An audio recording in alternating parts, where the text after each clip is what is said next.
License Subcommittee meeting. My name is Councillor Mercy Ume, and I'll be chairing tonight's meeting. The meeting is being broadcast live on Council's YouTube channel.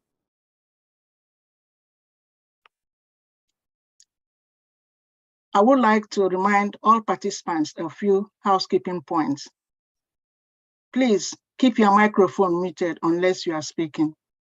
Please keep your camera turned on when you speak at the hearing. Please note that the chat function has been disabled. If parties wish to add additional information other than the allocated time to speak, they must use the raise hand function so that they are not missed. I also ask that members keep their questions and comments brief to the point. I now move to item 1 on our agenda. Item 1, apologies for absence. No apologies for absence have been received. Item 2, declaration of interest. Do members have any declaration of interest? No, Chair. No, none from me either. Okay, thank you. Item 3, Dough and Soul Bakery, 140 Oxbridge Road, London, West 12, 8AA. I would like to ask everyone participating to introduce yourself as I call on you. We should have with us Adewale Adedeja, the applicant's agent. Adewale? Present. Adewale Adelaja. Adewale Adwaja. Adelaja. I'm the agent for the client. Okay. We have Lorna, the licensing officer. We have Karen. Present, Chair. Okay. Is Lorna here? Lorna here. And Karen is here? Present. Yeah. We have Gayati, the council's legal officer. Present, Chair. Good evening. Good evening. Thank you. Objecting, we have Ian Inman. Noise and nuisance team. Is Inman here? Ian here? Yes, I am present. Thank you. Okay. Alfie Carrington, senior law enforcement officer. Alfie? Okay. We have Lucy Goodman, the Tenant Association, and the representing Equal James Neal. Lucy, yes. Yeah, you are here. We have Catherine Kers. Is Catherine here? Yes. We have Adrian, the licensing authority. Present, Chair. Thank you. Thank you. Yeah. Thank you. Procedure. Before we consider the application today, please, can I quickly explain the procedure the committee will follow? We will hear from the following. The licensing officer will introduce the application, the licensing authority, the noise and nuisance team, senior law enforcement officer, the resident objecting, and finally the applicant, solicitor. Usually, each party will address the committee for a maximum of 5 minutes. Following the presentation by all parties, the committee may ask questions of any party other than the person present at the hearing. Except committee member, no party has the right to ask a question to any other party during the hearing.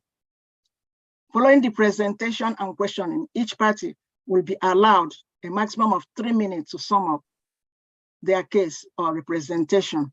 The committee will then retire for deliberation. Upon its return, I will announce the committee's decision. Please keep your questions as short as possible. Presenting officer, can I ask the licensing officer, Lorna, to introduce the application? Yes, Chair. On the 3rd of June 2023, RHN Limited, the applicant, submitted an application for a new premises licence to be granted in respect of the premises known as Dough and Soul Bakery, 140 Uxbridge Road, London, W12 8AA.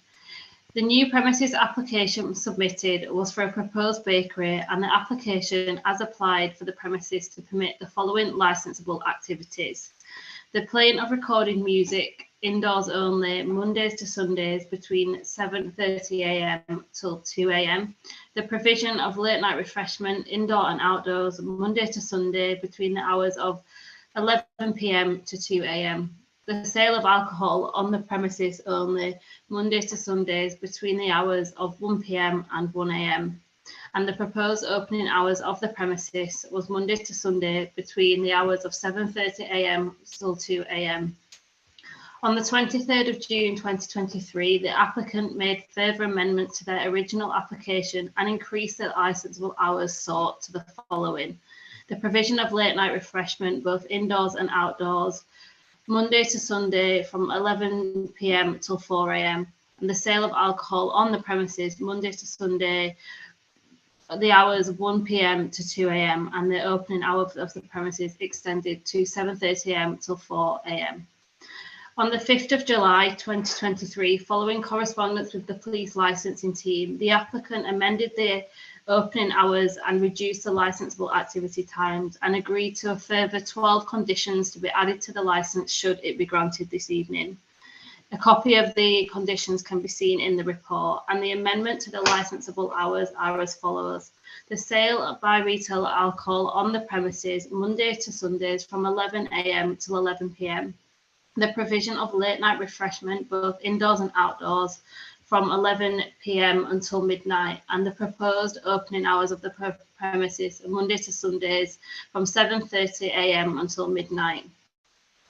During the 28-day consultation period, the licensing section received 12 representations objecting to the license application. These representations were made up from one from the licensing authority, one from the noise and nuisance team, one from the community safety officer, one on behalf of the Caxton Village Tenants and Residents Association, and 8 from local residents. The application was advertised in alignment with the regulations of the Act.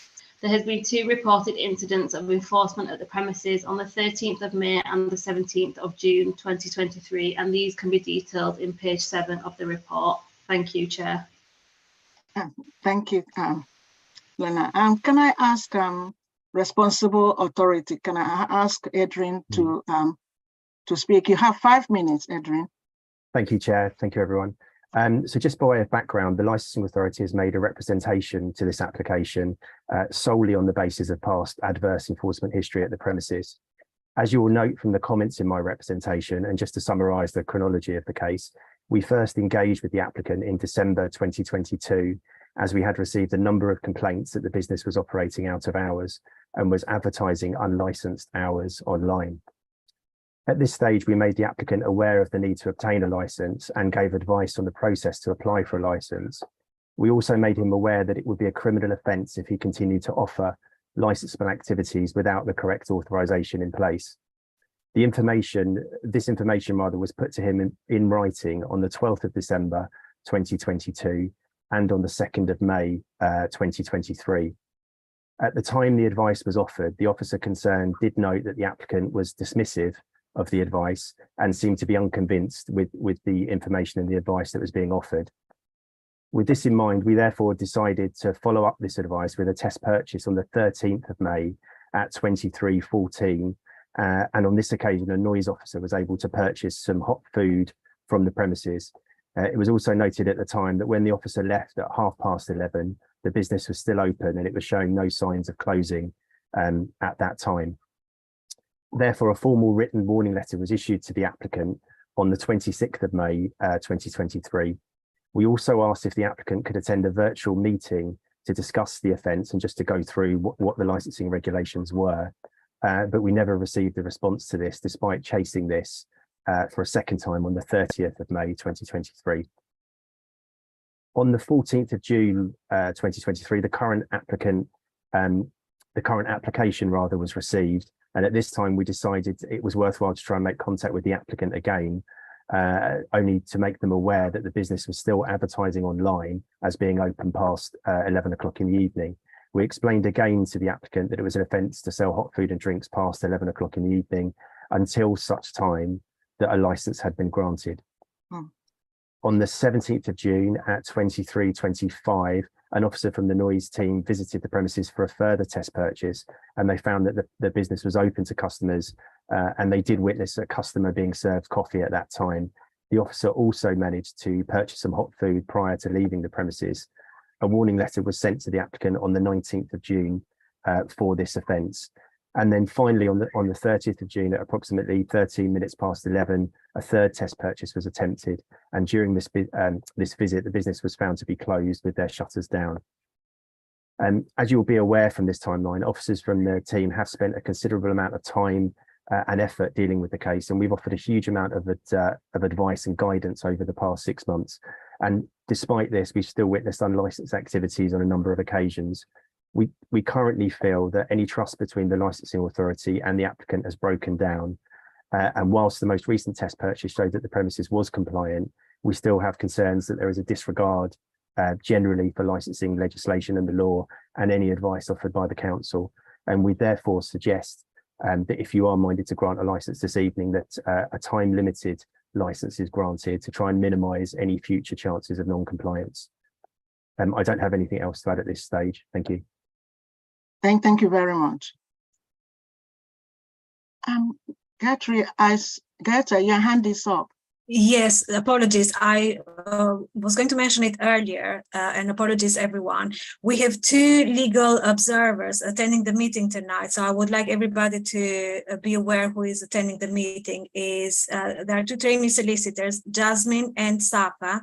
If you see on your screens, they are both observing. They are not going to do anything else, just as part of their training contract to observe and have a look at the hearing tonight. Apologies, I should have mentioned it earlier. Thank you. I should have. Okay. On that note, can we have Ian, noise and nuisance team? You have 5 minutes. Is Ian here? Yes, Chair. Hi, good evening. Good evening. 5 minutes. Okay, thank you. Good evening, panel. You will see, obviously, from my representation that the noise and nuisance team have, especially during the past 12 months, received a number of complaints relating to noise, mainly in the form of loud music coming from the premises. We have been called there on a number of occasions, both during the evening and during the day, when loud noise has been alleged, and this has turned out to be substantiated and witnessed by officers from our department. During the course of the investigations, we have tried to openly engage with the applicant, Mr. Fredosa, and unfortunately on each occasion we found him very uncooperative, unhelpful and very dismissive of the problem being caused. You will see from my representation that in response to these issues we have written to him on several occasions. We have received no engagement from Mr. Fredosa regarding these problems. During the incident in October, on the 25th of October last year, obviously officers did attempt to engage with Mr. Fredosa, but unfortunately, as I said, he was very dismissive and completely showed any lack of empathy towards the problem that was being caused. We are extremely concerned about the likely noise impact of this proposal, both from a number of sources, namely loud music, from entertainment, from patrons coming and going, and obviously the likely impact of Deliveroo and Uber deliveries, bikes, etc., that will be coming to the premises if granted during the early hours of the morning. In order to address our concerns, we attended a joint meeting with the Metropolitan Police licensing officers, where we met with Mr. Fredosa. Obviously, we did explain our concerns. We discussed the previous history, but unfortunately, Mr. Fredosa was very, again, not so much at the meeting dismissive, but he was literally just almost trying to pass the responsibility to other parties and avoid answering any of the questions that we had. We raised other concerns about potential noise from plants and equipment at the premises if the license is granted, because obviously there would be additional late night hours of operation of equipment to serve and prepare food. It was agreed at the meeting with Mr. Fredosa that we would put our concerns in writing, because at the receipt of the application there was no documentation or information regarding noise or sound management whatsoever. It was agreed that we would email Mr. Fredosa regarding our concerns, and he did say he would respond. We confirmed the correct email address to send the request to. emailed him on I emailed him on 2 occasions, on the 6th of July and again on the 12th of July. Copies of those emails were submitted with my representation, requesting a number of pieces of information. Unfortunately, we have received no response whatsoever from Mr. Ferradosa regarding these problems and the questions we would ideally like answered. We are therefore obviously unable to make any form of an informed decision regarding this application, and none of our concerns have been addressed. We therefore, as I said, have requested dismissal of the application in its entirety, and that's all I have to say at the moment. Thank you. Thank you very much, Ian.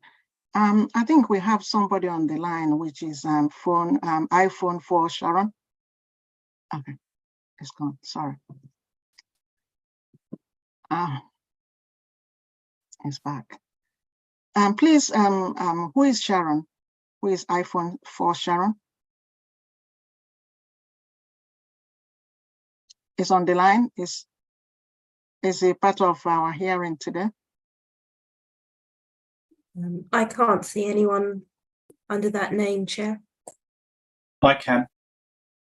I can.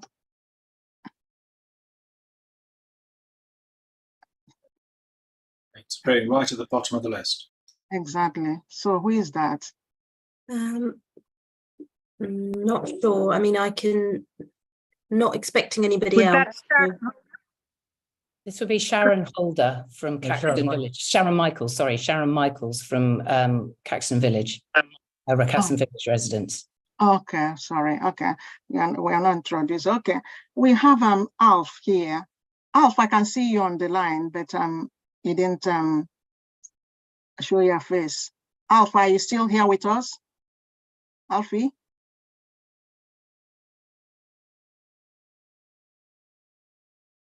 The senior law enforcement officer, is he here?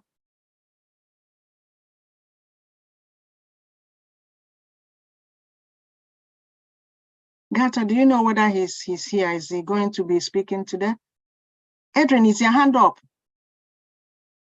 No, my hand shouldn't be up, Chair. Apologies if it is. I can't see that it's up. No. Okay. Sorry. So I take it that our senior law enforcement officer is not here. He is here, but I don't know. Is he not going to? He's made a representation. He's not speaking. Alfie, can you hear us?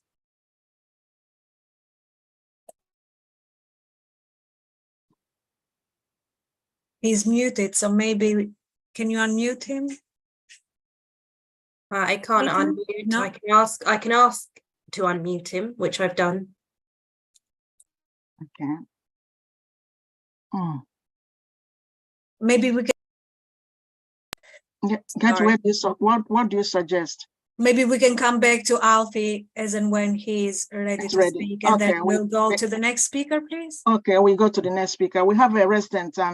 We have Lucy, and Lucy is going to speak on behalf of the Residents Association, and she's going to be speaking as well for James Neal. So I'm going to allow you 10 minutes to speak, Lucy. Thank you. I am, as you say, Lucy Goodman. I'm a Secretary of Caxton Village Tenants and Residents Association. This is an objection by that Residents Association. It's a formal TRA recognised by the council, and it represents approximately 400 households, both a mix of private and council, that are north of the Green, including the area of Doe and Sow. It includes Shepherd's Bush Place, Stern, Caxton, Tadmore, Bulwer, and Aldine, which is just around the corner from Doe and Sow. We had understood from the, because I'm representing various people, you'll forgive me if I'm reading some of this, we had understood from the council that it was valuable for a Tenants and Residents Association to make a streamlined representation on behalf of multiple residents who have therefore, because we're doing this, have not lodged their own individual objections because they did not believe it was necessary to do so. This is not a single objection. I just want to make that really clear. I'm representing the views of literally dozens of residents who have responded vociferously about issues believed to be connected with Doe and Sow. I have to say that having heard Adrian speak, and then forgive me, Mr. Noise, nuisance head Noise, I mean, Adrian told a tale of a whole long list of what's essentially abuse of process, and I find it kind of extraordinary that we're all even here, even contemplating this license, quite frankly. But nevertheless, we are. I was fairly shocked to hear all of those, I have to say. I will summarise our concerns as follows. We are only a few months out of the UK's largest ever closure order imposed on Shepherd's Bush Green and Caxton Village because of the issues of crime and antisocial behaviour. Sergeant Tom Cook, our local SNT officer, said only on Monday night at a ward panel of Shepherd's Bush ward that Shepherd's Bush ward is the most troubled area in this borough. Late licensing of alcohol has been shown to have a huge impact on crime and antisocial behaviour, and there is a lot of it here. We know that the council wants to instill, encourage a nighttime economy, but I'm afraid to say we already have one. It's just the wrong kind of nighttime economy. It's a nighttime economy that revolves around drugs and alcohol abuse and plenty of antisocial behaviour. The residents who live here got in touch very loudly about this particular licence, do not want and they do not need additions to this kind of nighttime economy. The council, we feel, should be acting on behalf of the residents and not enacting strategies that seem to be counter to the interests of the local communities affected by this. Police conditions that have been outlined here this evening mean that the applicant has reduced his original request for late licensing hours, but this really doesn't. We're still somewhat surprised because it really doesn't address the fundamental concerns that we have about this. Where is the plan to deal with noise from late night licensing? We've just heard lots of that. There's been no engagement with Caxton Village residents and community, and that's despite us reaching out by email specifically about this. We had no reply. As part of the local regulations under Policy 1, local area risk assessments, the applicant should have been engaging with the local community to demonstrate the basis upon which it can be shown that the premises and licence will not aggravate local conditions. I really made that easy for him. I put my phone number, I emailed, and I popped in there. No response. There have been further apparent disrespect for our local community, we feel. There was a complaint from residents that the restaurant was responsible for fly tipping chairs. It was very obvious if you've seen the chairs outside Doe and So, it was quite obvious to link it. The LET responded to our complaint saying that they had spoken to the staff at Doe and So and that the offence had been recorded on CCTV. Residents have lodged complaints with the LET and local police that customers of these premises have been involved in issues of drug use and antisocial behaviour in the immediate surroundings. We believe this will only get worse if this licence is granted.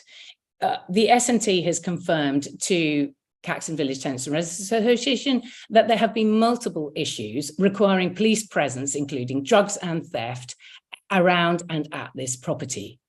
This proposal, we believe, does not address the issue of cumulative impact. There is already an abundance of premises selling alcohol in the local area, and we need no more. I'm sorry, but we just don't. Maybe in the future, but not now. We also know that there are a significant number of hostels and transient housing in the immediate proximity of this venue. These house a number of people, many people who have issues with alcohol. We seem to have really quite a lot in quite a small area. So given the problems that local residents are already suffering in this area, it really feels as if this proposal is only going to make the matters materially worse. You finished? I've finished. I don't want to go on, but I can have some more time later if you want. No. I've got plenty more to say if you want, but we'll keep it brief. Okay. Kaz is to speak now, please. 5 minutes. Well, I'm going to be very brief, but I'm merely supporting very heartedly Lucy's objections as a resident. As you all know, I've been very outspoken with regard to the number of licenses that have been issued and extended in the area. And we have an exceptional number of antisocial behavior around the Green. And the issuance of this license will exacerbate the problems. I've personally witnessed drug abuse and within the confines of the area around the premises. And I can see absolutely no reason why the council would even think of issuing another alcohol license around the Green. As Lucy says, it is beyond one's imagination that until they resolve the issues of the itinerant alcoholics, the drug addiction, and all the people who flood the Green, we should not be issuing any licenses to any premises until these problems are addressed and resolved. And as she again mentioned, we have far too many hostels. The council, for some extraordinary reason, changing hotel licenses, which are very appropriate for labourers, students to have affordable accommodation, and then knowing with the full knowledge that the companies will then give them to St Mungo's and others who import people with alcohol issues, drug issues, and mental health issues into the area. All we have effectively when we don't have George Irwin is a circus on the Green of drug addicts and alcoholics. So I strongly object as a resident, and no further licenses should be issued on the Green until these issues are resolved. And if the council does so in the face of Adrian Overton as chairman of licensing, or sorry, correction, his title I believe is, of the licensing authority, it is beyond insanity and the council should be taken to address this.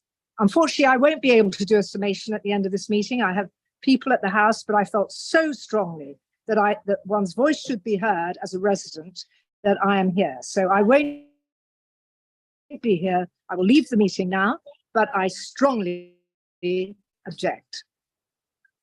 Thank you, Kaz. Thank you very much for attending. Okay. I think Alf is back. Is Alf here now?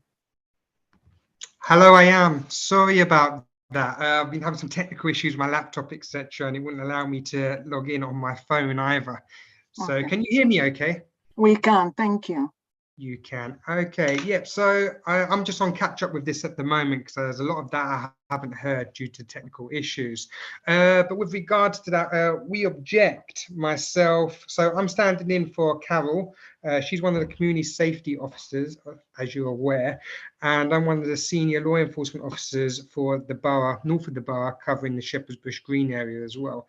So myself and Carol, we both object on the grounds because working across the north of the borough, there has been numerous complaints of antisocial behaviour emanating from this property, the Dough and So Bakery, and visits to the premises by council enforcement officers have been met with hostility and refusal to comply with existing conditions. The business has been made aware of their obligations on more than 3 occasions, as far as I'm aware, and they do not comply. They place tables and chairs on the highway without a license, and this causes noise and results in antisocial behaviour from visitors. Staff have telephoned the manager when officers visit, and our records show that the manager was extremely abusive to staff over the phone and threatened taking legal action against officers who were trying to keep the disturbances to a minimum. Information has been sent to the business on how to apply for a pavement license, which they do not have, but they continue to place furniture on the pavement without one. They say, in view of the above, I feel that issuing a late refreshments and alcohol license will only lead to more disruption and antisocial behaviour emanating from the premises. So that is our point of view for where we stand there regarding the business and the granting of a late refreshment and alcohol license. Thank you all. And now we have to go to the applicant. Mr. Dewele?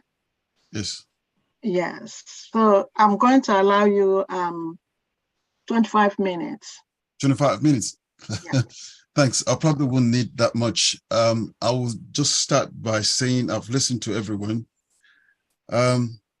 It seems to me that the residents association are just pouring every excuse they can get. I appreciate there are problems around. I did speak to the police regarding this application and regarding the premises. They have no such record that's been pouring out tonight. The officer told me that they would only allow an opening till 12 o'clock, not above that time. And I said, and I agreed with him, because once the police, I've attended several this kind of meetings.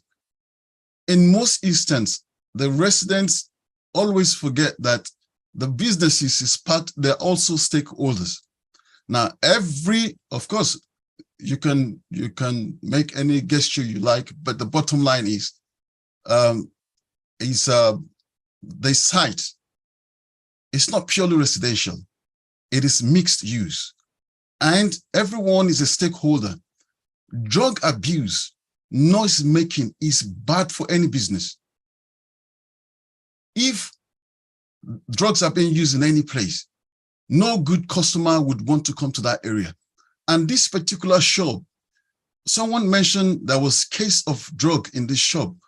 I can bet you that is not the case, because the shop owner and most of the people that frequent this shop, they are of Islamic faith. As a matter of fact, when the client mentioned he wanted the license for alcohol, I was shocked. I said, but the reason he was doing this is because he has to stay in business. It doesn't matter what what his faith is. He has to stay in business. And what he mentioned was that other retail shops, there are many other shops competing with him within that area, and they open till 4 o'clock. And then he doesn't see why he's been he's not allowed being allowed to open for even more than 12 o'clock. But I discussed with him. I said, you know what? If the police says they can only allow you to 12 o'clock, there's no argument against that. No one is going to go against that. So I said to him, you would have to accept that. And if we're given 12 months probation period, that would be fair on him, on the shop. 12 months probation. And they talk about criminal activities or whatever. There is law in this country that prohibits that. If anyone engages in such activities, they will find themselves, the shop will probably be locked up, and it's not in his interest for the shop to be locked up. So all I'm trying to say tonight is that if it's given that probation period, it will give a fair chance for everyone to see actually how the things is being run. But when it comes to issues about drug, in this shop or in this restaurant, I've been there several times. I've never seen someone of a teenager within that period, within that premises. I've always seen elderly and older people and women in the shop. So I have no understanding where people have seen people using drugs in that premises. So the issue about noise, mostly about management. If we need to take the alcohol off the menu, I'm sure we'll be happy to do that. But I think the best thing would be to give him, to allow him to run this restaurant for 12 months at least. If he now makes all this trouble, if he not commits all these things everyone is talking about, then the council have no excuse not to close it down or kind of cancel the license. The license can be canceled at any time.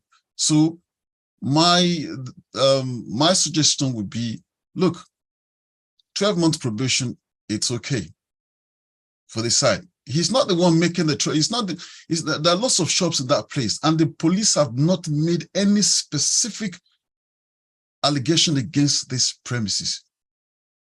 So it would be, I think it would be inappropriate for these allegations to be made against these specific premises.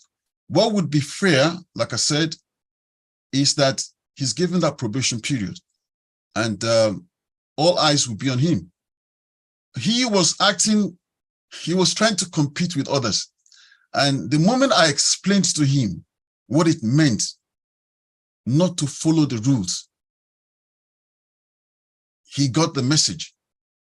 And I don't know how others have spoken to him, but when I spoke to him, he listened because I represented him. So he listened. I represented him in many other areas as well, but he listened. But the bottom line I want us to all take home here is that the residents, the shops, they're all stakeholders. And it's not in the interest of any of the shops in that place to have criminals lurking around within the area. I understand the issue of noise. I'm an architect. I understand the issue of noise, especially after 12. But with management procedures, that can be reduced, because after 12 o'clock, every little noise is, it goes exponential. So that can be dealt with. That's not an issue. The bottom line is given a probation period, 12 months. I think that would be fair enough. So that's all I want to say for now. Thank you, Mr. Adewale. Can I ask each committee member to ask questions of any party about the application and the issues that have been raised in this hearing? Can the committee ask questions, please? Okay, Councillor Stanton. Thank you, Chair, and thank you everybody for all the representations you made so far. Chair, I will have a few questions now, and then I'm going to pass over, if I may, to the rest of the committee, and then possibly come back with a few more questions. Okay. So my first questions really are just for a little bit of understanding of some background and some clarification. If I can ask the applicant, may I call you Adewale? Yes, Adewale. Adewale, sorry. Basically, you can just call Wale. I'll call you sir. How about that? That's no. Thank you, sir. Okay. Some general questions. Really, first off, the first question might seem a bit odd. As an architect, you've said you're an architect. Yes. I would imagine that you're intimately knowledgeable of planning laws and regulations. Yes, I do. Now, whilst obviously the licensing and the planning regimes are separate, they do exist in the same kind of world. There is a note in the pack that accompanied this hearing. It's actually the very, very last page of the pack, and it is a note from Neil Milligan of, I would imagine, planning to licensing. And I'm just going to quote a couple of bits from it, and I'm just going to ask for your comments on this. It says, if you have the page, it says in point 8, it says that no organised takeaway delivery of hot food shall take place from the premises. Right? That's the first thing. The second thing, it says the use of the premises by customers shall not be permitted during the hours of 23:30 to 0800 Sunday to Thursday, or rather during the hours of 2300 to 0800 on Fridays and Saturdays. Yes. So my first question really is the applicant also putting in a planning application at this time? Yes, that will go as well. That will go in, but it would only go in as far as the license is granted. Right. Okay. Thank you. That's my first question. My second question is, we have heard, I would say almost repetitively, from the authorities that have given their representations today, about, shall we say, a lack of engagement from Mr. Furdisara So my question really is, why is he not here today? Okay, all right. The first, I think what you just said, I'll break into two. He's actually outside. He's outside the country. He should have been here, but he's outside the country a week ago. And I tried to speak to him yesterday.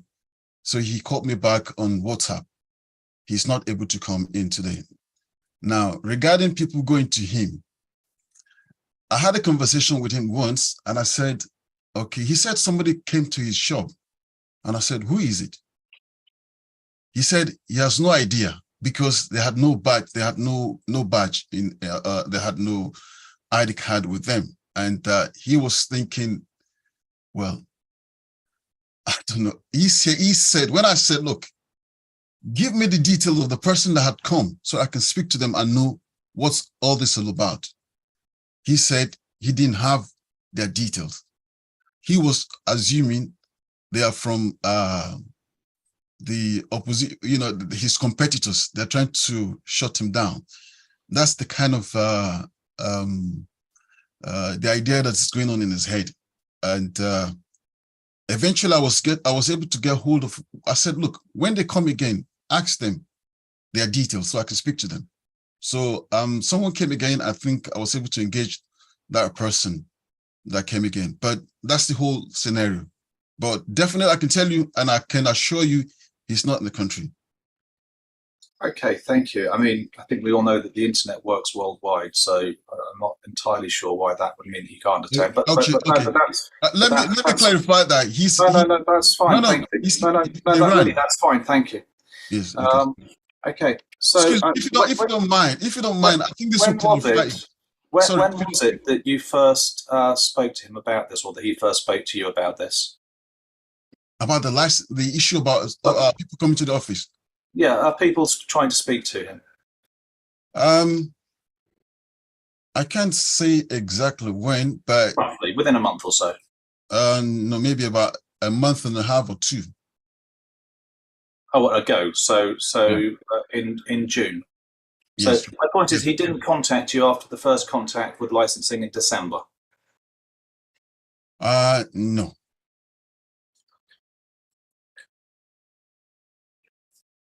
Thank you. If I could just turn to, I'm going to say licensing generically now, because I'm not entirely sure who I should be asking, whether it's Adrian or Lorna.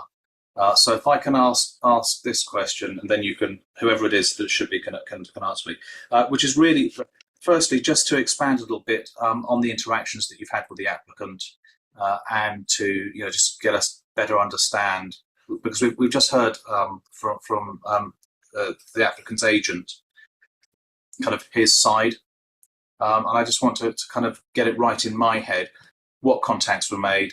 What representations? What say ID might have been shown or not shown, or how contact would have been made? If that could just be explained to me, please.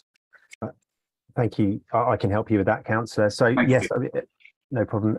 As you said, I mean, we initially contacted the license holder on the 12th of December 2022 because there are allegations of out of hours sales, and we made him aware of what the legislation was, what he needed to do to apply, and we had exchanged a number of emails with him at that time, and we told him what the offence would be if he didn't comply with what we were suggesting.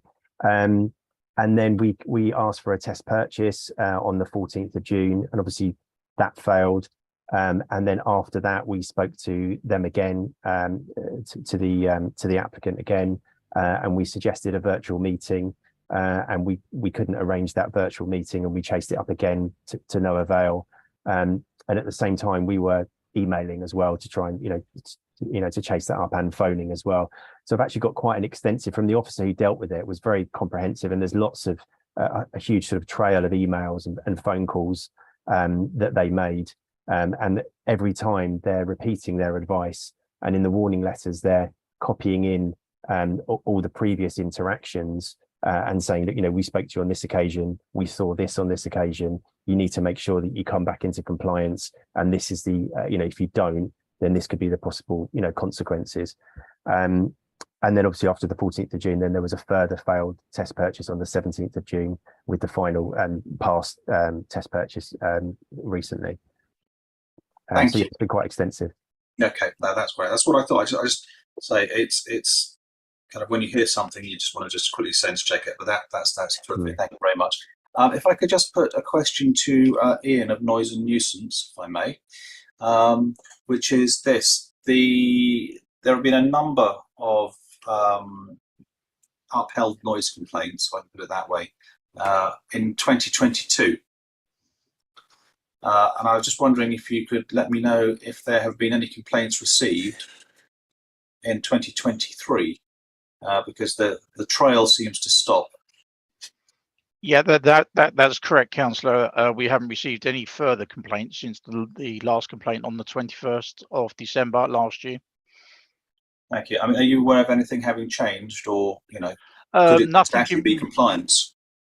Well, I would slightly be guessing there. I think I did actually visit the premises when we responded to the incident of noise on the 25th of October. And obviously from the sort of visual appearance of the premises then to what it is now, there is nothing that's different at all. No changes have been made. So I think it may just be that possibly because of the warnings that have been given and the fact that Mr. Ferdosa was obviously aware that he was going to make this application, I think he may have decided to try to put his house in order. Okay, thank you very much. So my final question then, Chair, of this round is just, I'm a little bit unsure. There is in the application a plan of the premises, and I think this might be to licensing, but it might also be to the applicant.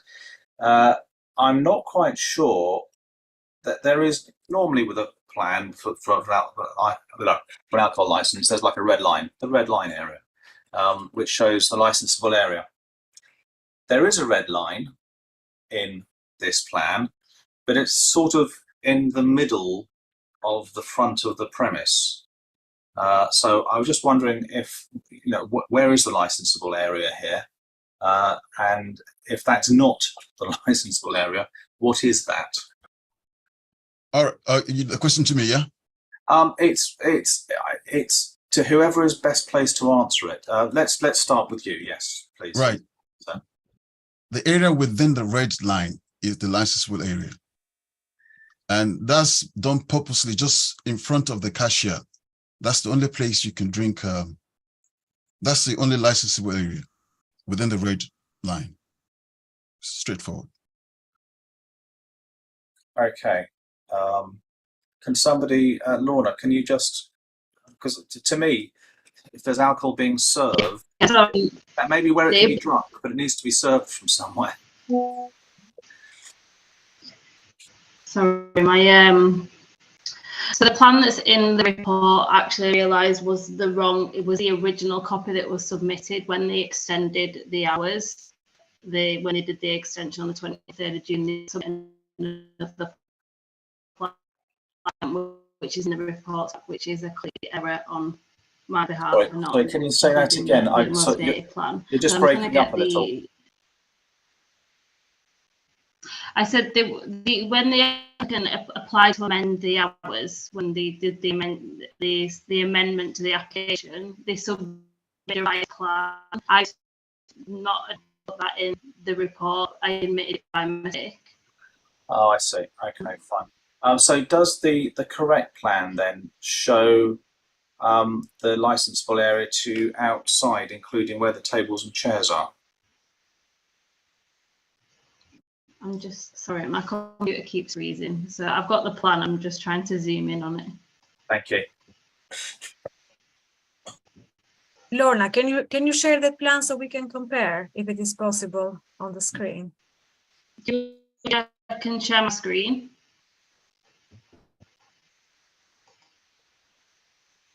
Do I have permission to share my screen? Can Lorna share the screen to show the correct plan? Please do. Thank you.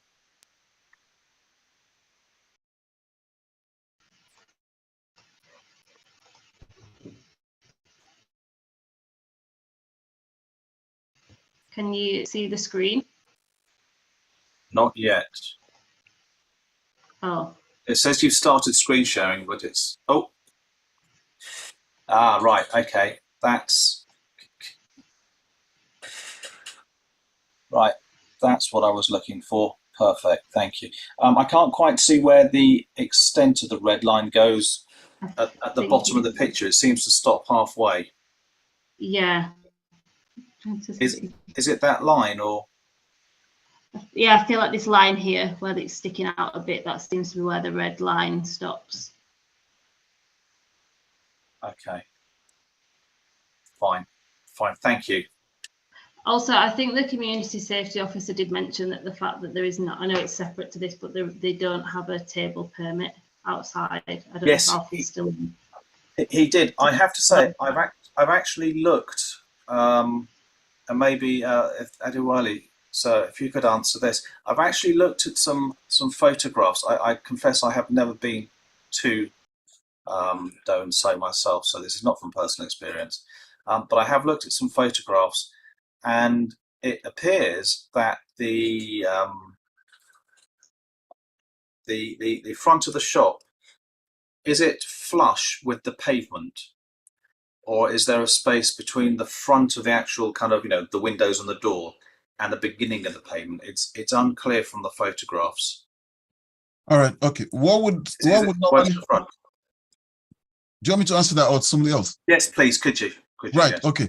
What normally obtains is that when you have retail premises like that, about a meter from the frontage, a meter from the door, normally belongs to that retail premises. So if, let's say, within snow period, somebody falls within that 1 meter, then it won't be responsibility of the council. It will be the person liable will be the premises owner.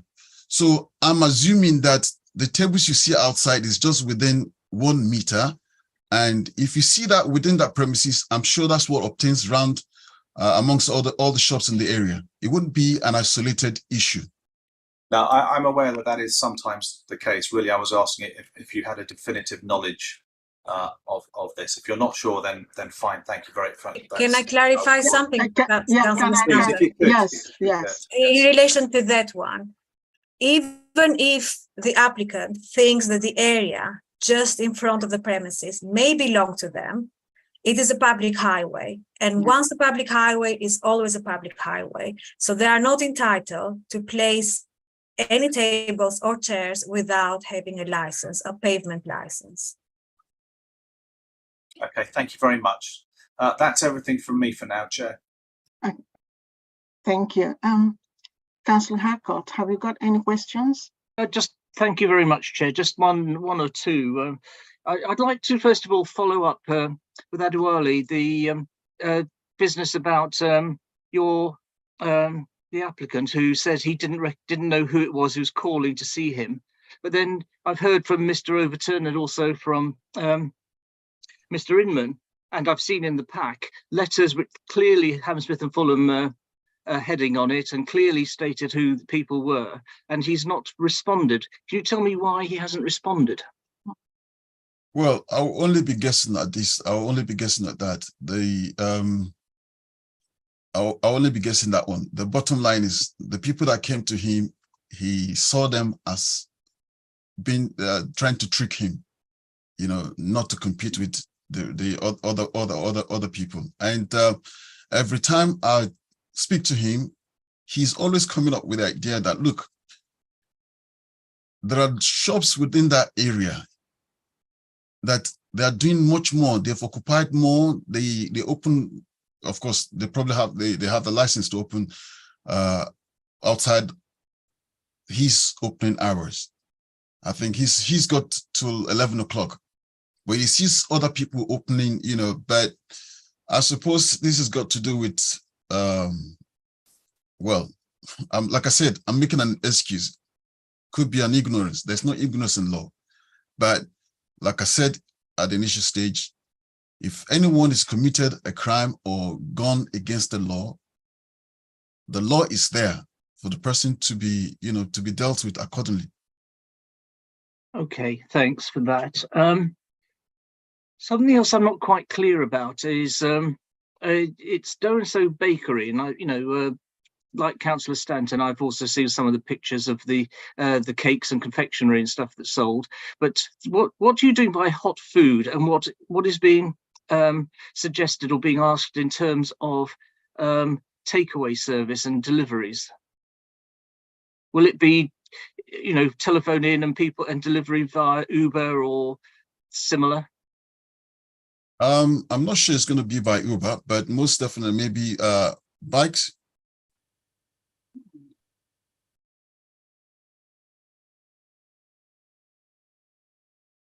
Okay. Mr. Inman said there hadn't been any further complaints about noise and the loud music. Can you just tell me what action was actually taken to prevent that or put a stop to it?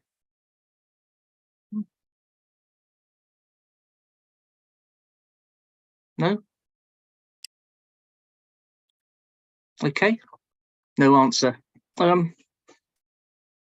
Is it your intention to drop the idea of playing background recorded music or live music? Okay, there's no live music. There's Okay. there's no live music. Okay, then if there's no live music, recorded music, is that going to continue? Well, it would continue. It would continue to the satisfaction of everyone, all the stakeholders. If it is that, like I deal with churches and all this, that's the maximum decibel that will be allowed, and you can't go above that. But I said again, it's not teenagers, it's not young people that goes there to listen to music. These are elderly people, and I don't believe they're going to turn their speakers. I've been there several times, and I can tell you, I can't remember hearing any music, any sound from the place. Okay. I think that's probably as much as I need to ask at the moment. I'll look through my notes to see if there's anything else I want to ask and come back. But Chair, it's back to you. Thank you, Councillor. Mr. Wole, first of all, your applicant is not here to answer most of the questions that would have been nice for us to hear. How many employees has he got? Could you tell me? I think roughly about 2 or 3. 2 or 3. Yes. 2 or 3. Okay. What's the capacity of the place that for this party that help? People are saying that it has parties. So what is the capacity? How many people attend to these parties?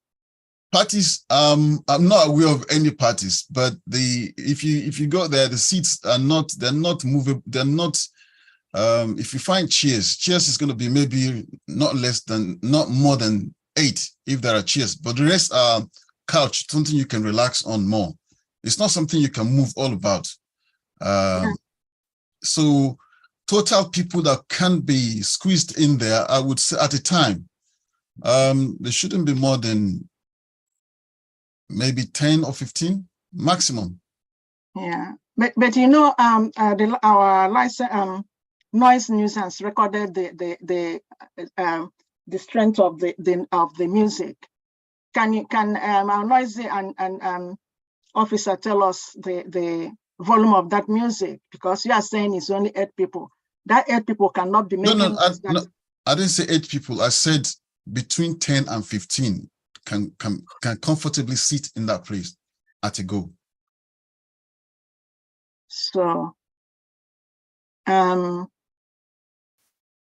could you monitor the noise coming out of that place? Ian? That's correct, Chair. Yes, yes. So obviously, in responding to the complaints, we assess both at street level, depending on the time of the day, or actually in a complainant's property, if it's, say, during daytime hours or early evening. On each occasion, both when we've attended late at night at street level, there was very loud music that was audible actually on the Uxbridge Road. And when I attended during the day in October, I think it was the 25th again, sorry, it was witnessed in a complainant's property. And as mentioned, there are no methods of noise control. This was part of the reasoning for the questions that I raised with Mr. Ferradosa, because our concerns are that with no method of noise control other than adjusting the volume by a button, then there is no method of actually controlling it per se. Yeah. Okay, thank you. Okay, Mr. Wale, your hands is up, yeah? Yes, what I was trying to say is when the officer visited, was the sound from a music of... No, you are not going to ask the officer any questions. All right, okay. No, that's why I just wanted to get that clarified, because I'm not sure if... Well, I'm just talking now, not asking a question. Do you want me to ask the talk or not? No, you cannot ask questions to the officers, but you can answer. You can explain things to us. Okay, all right. So what I'm trying to say is that I'm not sure. I've been there several times. I'm not sure there is a music instrument there, not unless they were having an occasional party and they brought some music equipment in there. So that's what I'm just trying to see if that's the case. Okay. All this can be regulated against. That's the bottom line. You know, people have talked about noise and nuisance, all that. What have your applicant put in place? Okay. What have your applicant? Okay, let me wait till Councillor Wesley Harcourt asks questions. So your hands is up. Thank you. Before we actually leave this subject of the noise and such like, I want to ask Miss Goodman, as a local resident, what her opinion is on whether there is still noise, loud music and such like. We've, as you know, we allowed the applicant's agent to respond to the comments from the TRA, and so I'm asking now the TRA to respond to his comments. Some of the residents that have voiced, most of the residents who've voiced the biggest concerns are those who live on Aldine Street or in Aldine Court or in Bulwer Street. Those are the two streets that are adjacent to it. So I'm living slightly too far away to personally hear it. They do hear it. They do. So have there been further incidents beyond Christmas last year, which is when it all appears to have stopped, according to the reports? I don't know about that. I can't honestly say there have. I don't know whether there have been and they haven't been reporting them, but their concerns tend to be more around what happens right outside the property, inside the property, and the spillover of those people who tend to sit on the chairs. I have got a picture if anybody wants to see it. I'm sorry, Lorna, I didn't get it to you in time. The chairs and the tables are definitely on the pavement. It's the kind of spillover effect, if you like, of the people, the kinds of people that tend to sit on those chairs directly. I've been there, been in there, who sit directly outside the property, sometimes in, and it's those people who then spill out and around the corner, and particularly numbers 1, 3, 5, 7 of Aldine Street and Aldine Court tend to suffer the impact of those people. Okay, thank you. Okay. So, Mr. Awale, your hand is up. Do you want to add anything, or what have you got to say? But no question to anyone. All right, no, that's fine. I'm just trying to, I'm just baffled that people, if anyone, I don't take the complaints of residents slightly, because I would not want to live in a place that is noisy. But what is confusing me is there are other shops and people sitting outside. And how are the residents able to, not somebody living above it, but somebody from other street, to be very precise and say this noise is coming from this? I'm not sure. I'm not saying anything that is not possible, but it just seems to me. Number 2, this is the December period. It's probably because of the festive period. I don't know. But all I'm saying is there's opportunity to be given and measured. Thank you. Thank you. But the noise people are complaining is not around December. It's constant noise being heard coming out from that premises. And knowing that the applicant having not been able to engage with officers, saying that you think it's this, you think it's that, is irrelevant. He should have listened to the officer. No response. No, all the emails sent to him, there was no response from him. So, yeah. Chair, we heard from the officer that says the noise stopped, and they wanted to know why it stopped.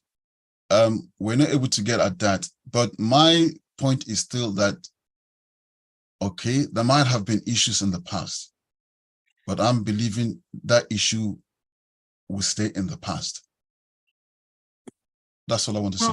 Are you trying to tell us that if we need to get in touch with the applicant, our officers has to go through you in order to inform him what is happening in his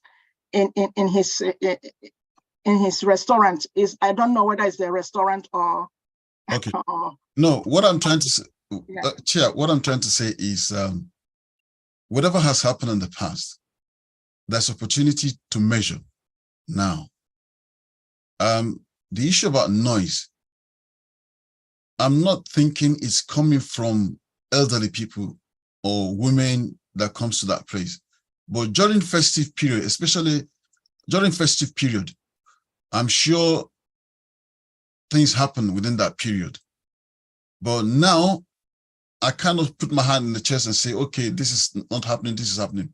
But I'm saying that whatever has happened in the past, this is now opportunity to measure. And if he's committed any crime, or is broken the rules and regulations of the area of the council, of course, it can be escalated and dealt with, because the laws are there, the rules are there, and anyone that breaks the rules, the punishment is there. I don't know what the punishment is. It could be cancellation of the application of the license, or even closure of the space. It's happened before. I know of clients that has been fined exorbitant punitive fine they've given to a client that doesn't. So the laws are there. If anyone breaks it, they will serve the punishment. Okay. Your client, what plan has he put in place in terms of delivery, in terms of the noise and nuisance being complained, in terms of the drunks coming in there? What has he put in place? All right. Okay. Most of these things are management procedures. There's going to be on the walls notices of everyone that comes in to be aware that people are living upstairs, most especially living upstairs. And when it comes to the noise from music for equipment, what is going to happen is that any equipment that is installed will have a decibel level cutoff. So this has been practiced in the industry. It's not a restaurant where you play music as a matter of fact. It's just background music, and it shouldn't be loud for even the person living upstairs, then the person living upstairs to even hear. You understand? Not to talk about people living in other streets. So this is just within the space. Like I said, there are equipment, there are devices that cuts out music when it goes above specific specific decibel. So that's always that's in place. The equipment to be used first and foremost would have to be approved by the council. Okay.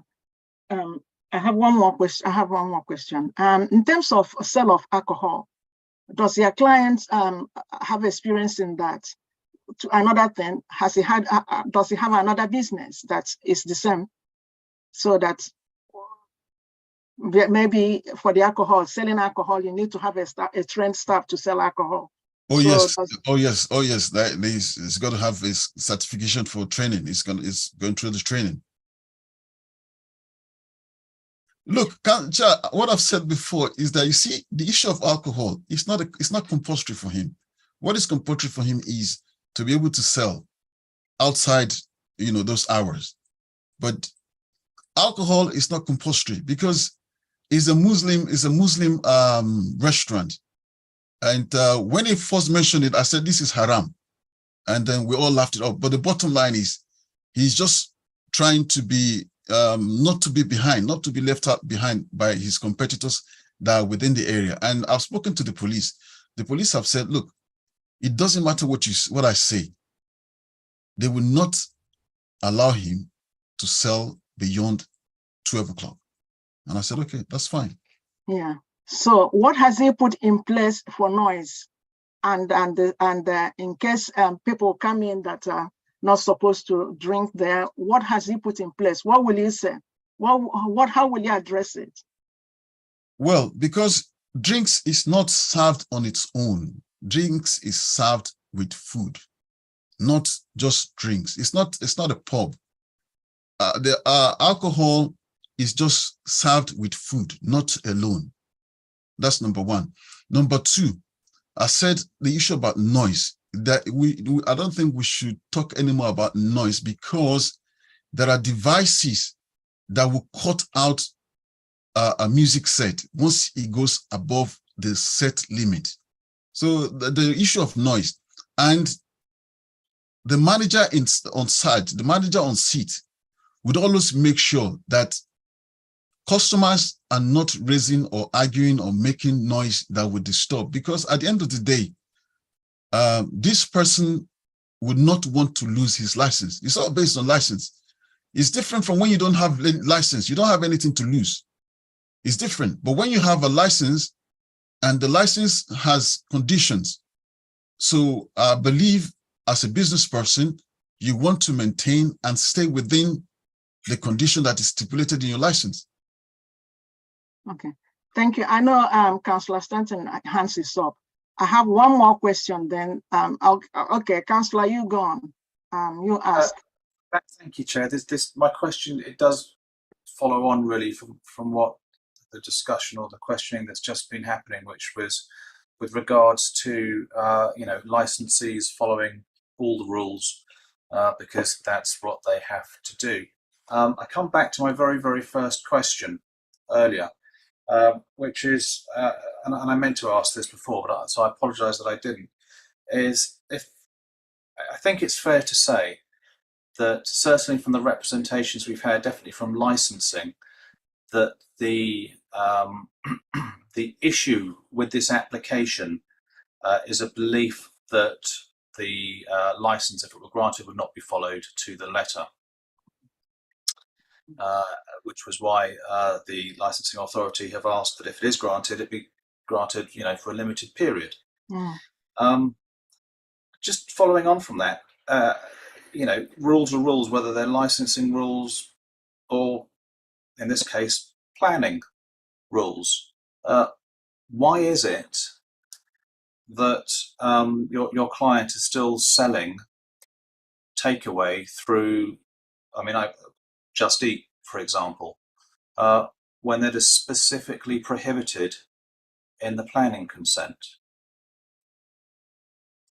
Yeah, I agreed. It's not within the planning condition given to go within those limits, but I can only assume that he's just done it out of ignorance.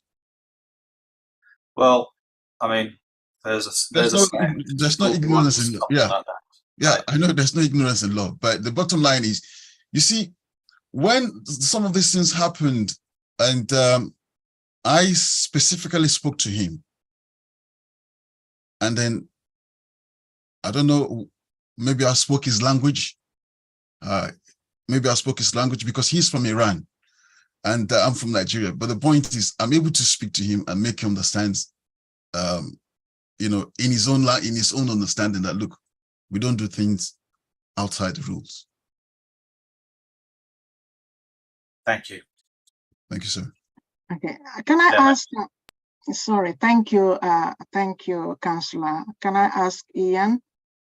Ian, with following what the applicant's solicitor is saying, advocate is saying, about noise and nuisance. Do you think it's appropriate that if we give on what he's saying regarding the noise and nuisance? What do you think? Yeah, Chair, my opinion is that I do not think it's appropriate if for anything to be extended on the licence. I mean, I suppose what I would say from what's been mentioned there is the noise that's already been witnessed has arisen purely from the operation of the business and the way it's been run. This premises does already have ceiling-mounted speakers. So, they were there at the time of the noise incidents and they were there on the 4th of July. There are no means of noise control. There is no limiter in place, or there was not a limiter in place on the 4th of July. This question was specifically asked of Mr. Ferradosa, hence why the request was sent in my emails.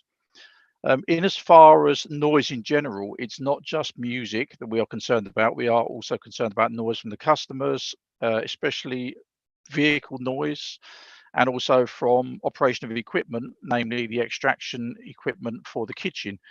And I would like to stress also and point out that during the meeting on the 4th of July, Mr. Ferradosa clearly stated that his business model going forward is to increase his output by having increased Deliveroo, Just Eat and Uber Eats deliveries. So when we raised the questions at the meeting and subsequently in my emails about how are you going to manage these issues, which we didn't receive a response to, we have got no information as to how this is going to be addressed going forward.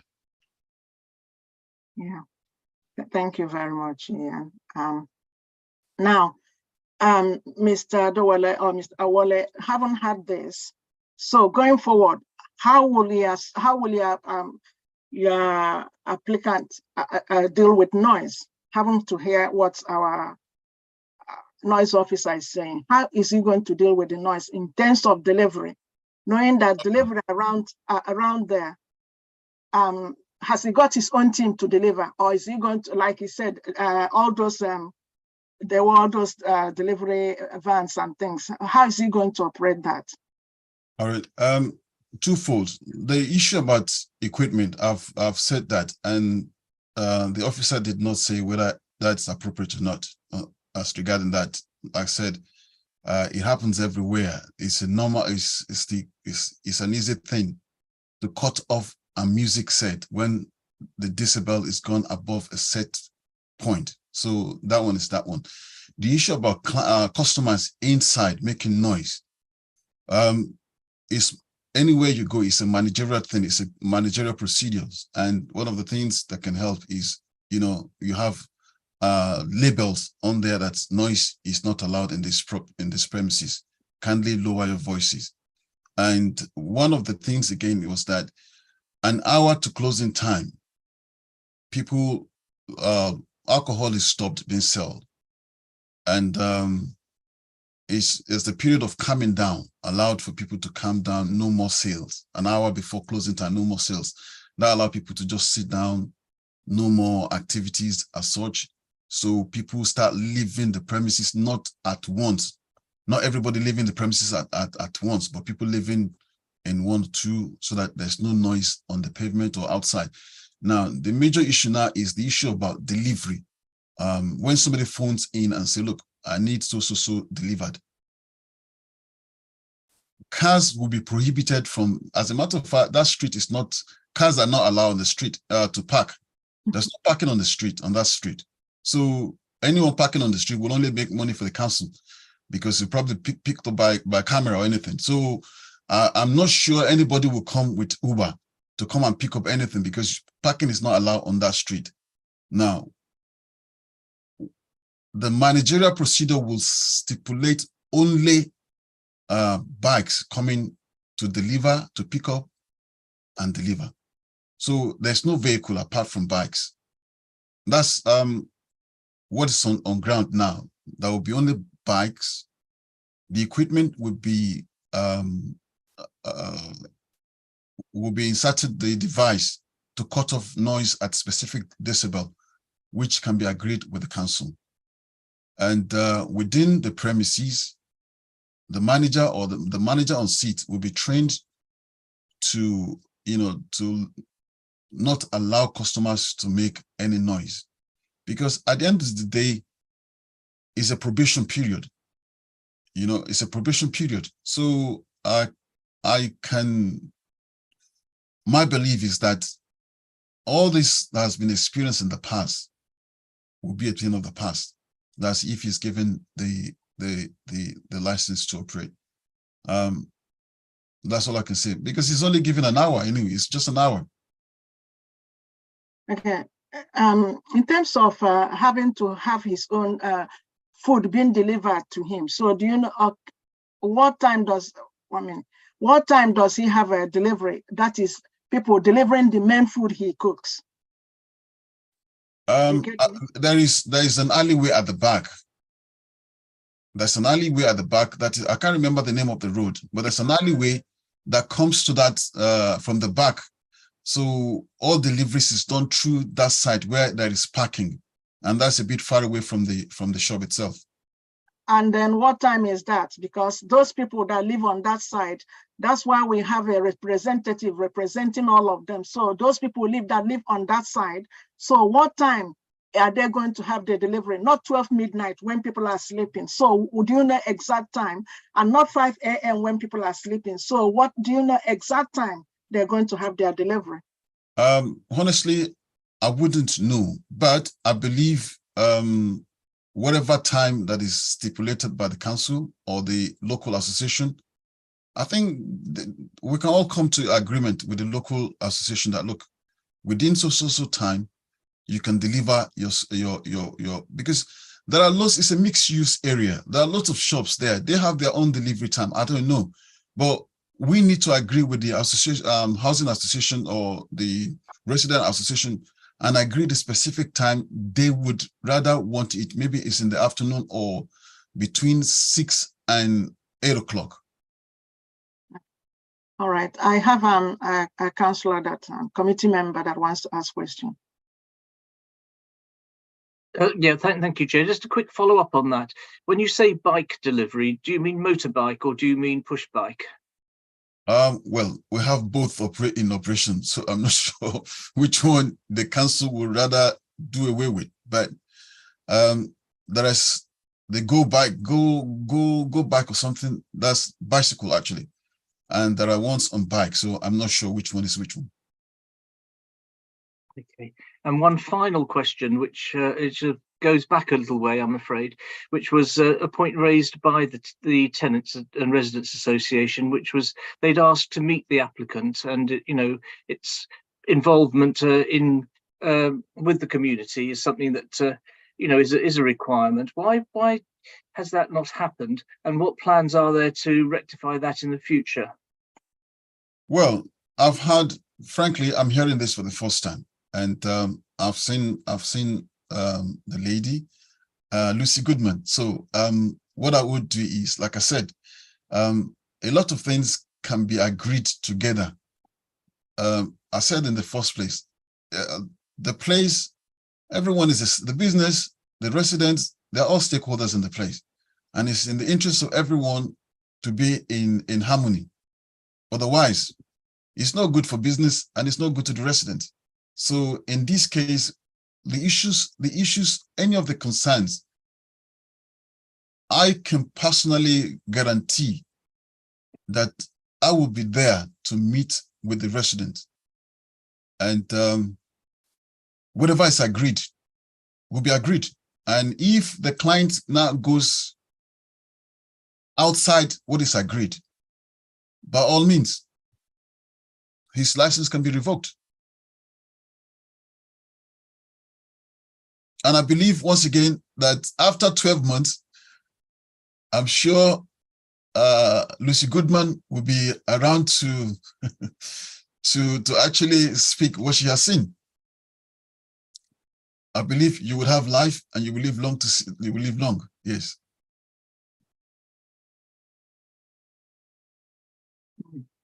Okay.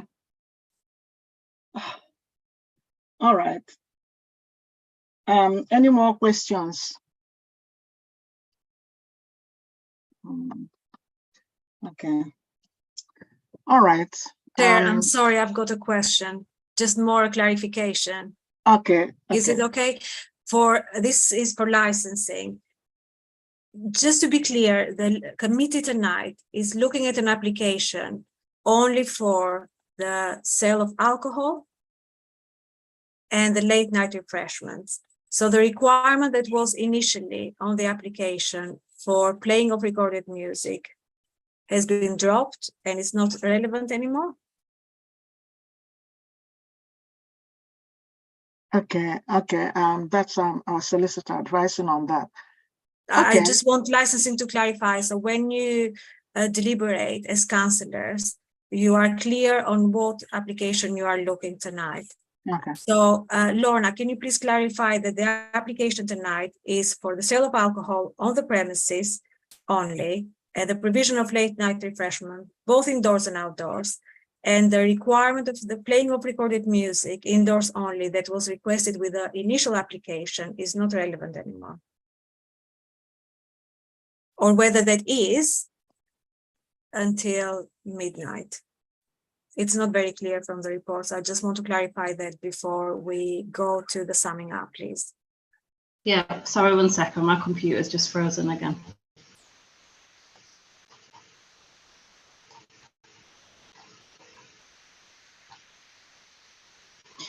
So the application was obviously amended to the sale of alcohol 11 till 11, and then late night refreshment 11 till midnight. With regards to recording music, if it's an ancillary as background, it's not regulated. It's unregulated between the hours of 8 till 11. So it just depends whether they're going to have an extension past that.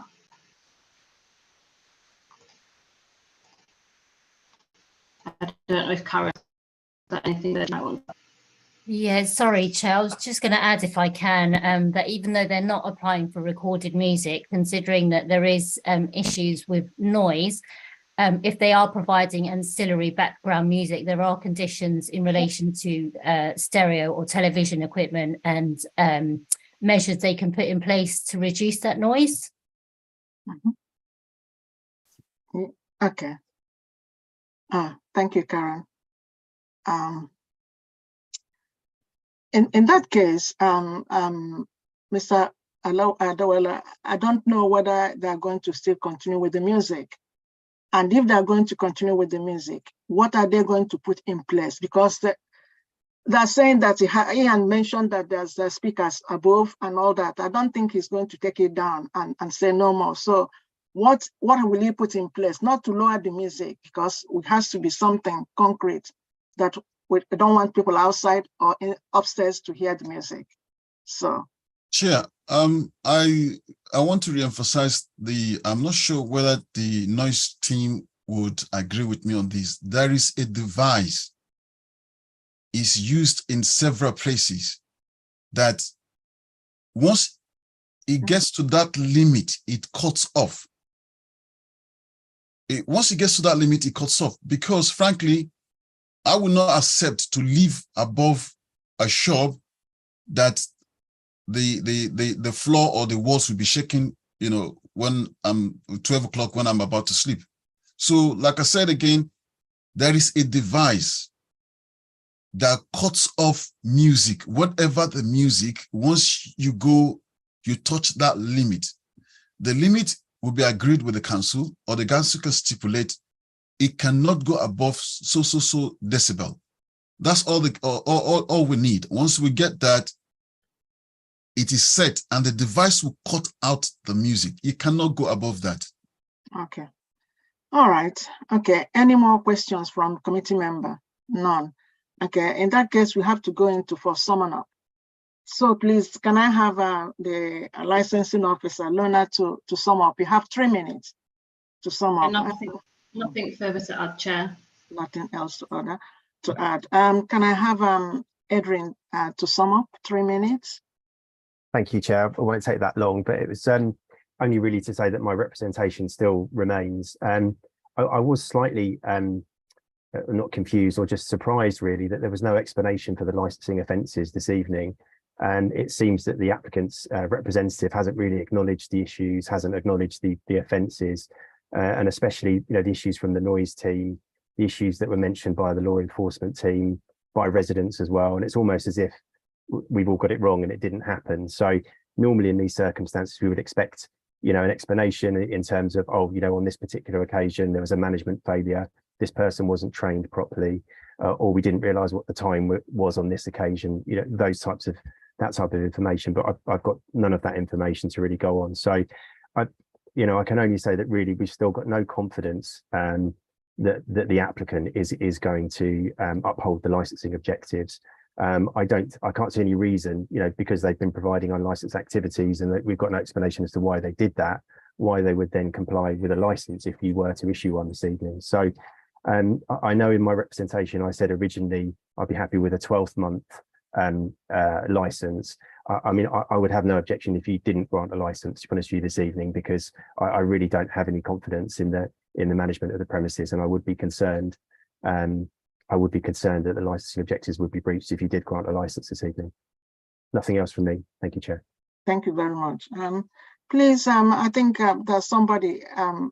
Rather you don't you listen than that's Sharon. Sharon, I hope you don't mind. You can listen, okay? But you're not going to be making comments. But can I have Ian? Sorry, Yes, sorry, Sharon. You are not. You didn't put. You cannot speak because you're not registered to speak. I'm sorry. You can't. You're not registered to speak. I don't think she can hear, Chair. She's still connecting to audio. Oh, okay. Well, in that case, we have Noise and Nuisance Ian team to speak. Thank you, Chair. Well, as obviously previously stated, my representation also remains. We clearly have no confidence in the management of the premises or them upholding the licensing objectives. Obviously, in addition to what I stated in the representation, I have provided some other information. I suppose one thing I would like to stress is with the sale of alcohol always comes an increase in noise levels from patrons. So, you know, it's been mentioned about signage. Signage is merely a tool. Ultimately, the problem lies with management, which we have no confidence in. There has been mention of a noise limiting device, but again, these were questions that we specifically put to Mr. Ferradosa during, you know, the application process, and he failed to provide any additional evidence or information regarding how he will control and manage noise of any form, whether it be recorded music, machinery noise, noise from patrons, or delivery noise. So as I have already stated, we would like to just, again, our representation remains, and we will leave the panel to make their decision. Thank you. Okay. Thank you, Ian. I think we have Alf. Is he still here? I don't think so.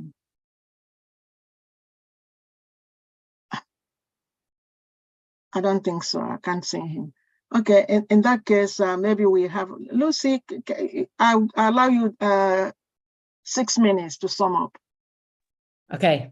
I'm not sure whether it was Sharon Michaels, but I understood she did object. So if she hasn't been able to have a voice, if you're still listening, Sharon, I hope I'm representing your views too. She is a resident in Caxton Village and has suffered quite a lot from the impact of alcohol-related antisocial behaviour. So putting one in for you here, Sharon. I'd like to very quickly address some of the points that Mr. Adewale made. He said that he had heard no issues with the police around this property. I would suggest he speaks to Sergeant Tom Cook, who heads up the Safer Neighbourhood team, to perhaps get a more accurate picture. I think that increasing the amount of delivery drivers that this will undoubtedly do will already make a bad situation, particularly in Aldine Street, worse. There is a petition that the council is currently looking at, which had 270 residents about a parking petition, about the issue with parking. It's good that Mr. Adewale, I'm glad you said you would meet, but I'd be very happy to meet you, but you're not the person who runs this restaurant. And in fact, you said you'd only popped in once or twice. And I really did ask very nicely to speak to Fergus. So I don't, this applicant has asked for a probation period to demonstrate compliance. I believe that it's not required. We believe it's not required. The evidence from the licensing and noise authorities in the council demonstrates material non-compliance with existing rules. So why should we now believe that if we change the rules, there will be compliance with these new rules? If the applicant had been running a business and had caused no issues for years and had engaged respectfully with the police and respectfully with residents, I would not be sitting here. We do not object to every single license, actually.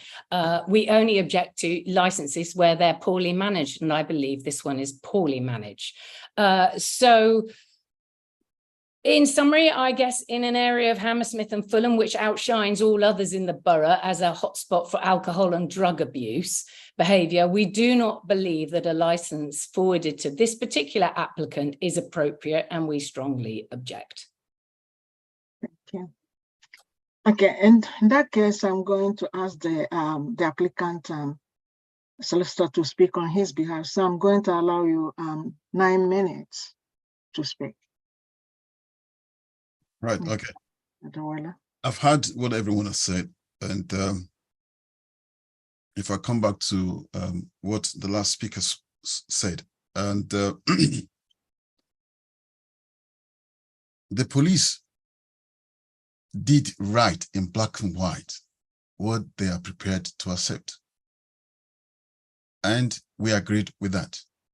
They've said they are happy with 12 midnight. And that is put in writing, which I believe they would not have done that if they are not sure it's going to work. So that's one. It's not about changing of rules. It's not about changing of rules. There is a new commitment. There's a new commitment not to break the rules, most especially concerning noise. So special attention is taken onto that. Even the noise team did say it stopped. But what I got from all these speakers tonight was that the noise is from outside. What noise they make outside, not really from inside, because one person that should make a big objection is the person living upstairs, and we've not had any notice of that. That's the person literally living upstairs. They've not complained.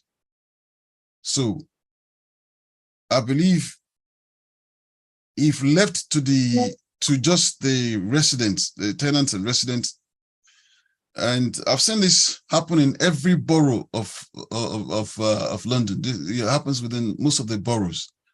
There's always issues with residents not wanting anything, any sort of thing. But the council has to be in the middle to say, okay, you know, this is what is fair. And I believe that's what the council should do tonight, what is fair. A probational period, I believe, is fair to all. It's fair to the tenants, residents, tenants association. It's fair to the council, and it's fair to the business owner as well. Not giving him a chance to prove, I think, would be sending the wrong signal to the businesses within the area. Businesses are they're stressed. They're stressed, and they're all trying to do what they can do, but they have to do within the limits of the rules and regulations. And I believe this one would work straight this time around. Well, there might have been management failure before, not understanding the gravity of what the situation is, and I believe that is the sole reason they have not grasped the gravity of what the issue is. And now, I believe that is settled. So, granting this application for 12 months, I believe there's a different story to be told. That's what I would say at this moment. Thank you. Okay, thank you very much. And okay, the committee will now take its decision in a separate room. You are welcome to remain in the meeting hearing the committee's decision. However, this might take some time. If you don't want to wait, A summary decision will be published on Council's website tomorrow morning. Can I ask members to turn off their video, mute their microphone, and join in the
don't know why my video is not working.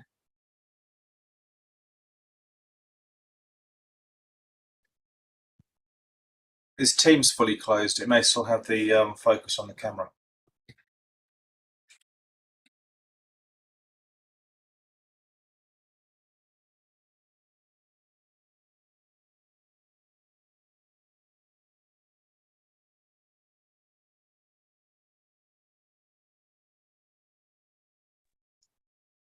Can you?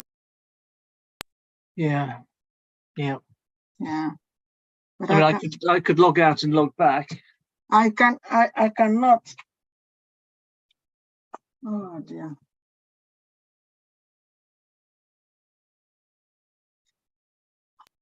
We can hear you. Can you hear me? Yes, just can't see you.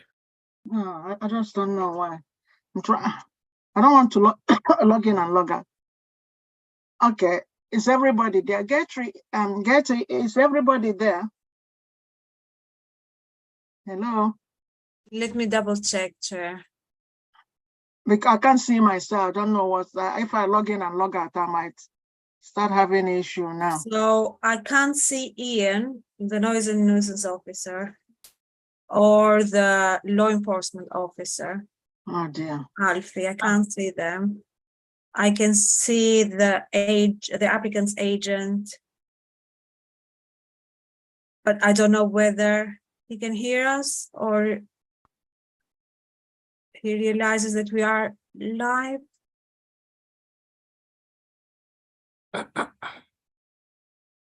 Yeah. I think we did say if people want to leave, they can leave, and the copy of the summary decision will be published on the council's website tomorrow. So Okay. In that case, I cannot see myself.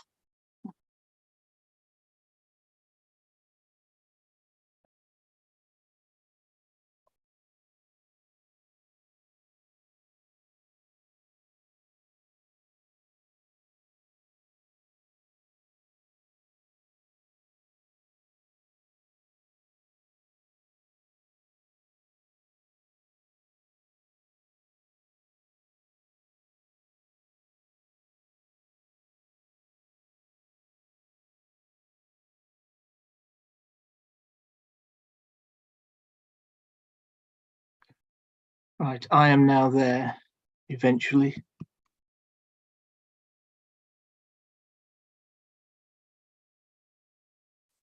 Yeah, Mercy, the only way is to completely log out and come back in.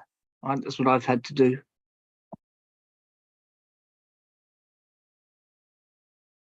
Alternatively, Mercy, if you try changing cameras. Oh yeah. We can see you, Chair. Okay. Thank you. Can you hear me? Yeah, okay. I would like to, the committee has decided on the following. The summary decision of license subcommittee. 6 September, Dough and So Bakery, 140 Oxbridge Road, West 12, 8AA, the premises. The committee has considered an application for a new premises license for sale of alcohol on premises and late night refreshment, both indoors and outdoors, under the License Act 2003. The application, in summary, the committee has decided, after taking into account all the individual circumstances of the case and the promotion of 4 licensing objective to reject the whole application. A copy of this committee's full decision, including its reason, will be sent to the parties forthwith.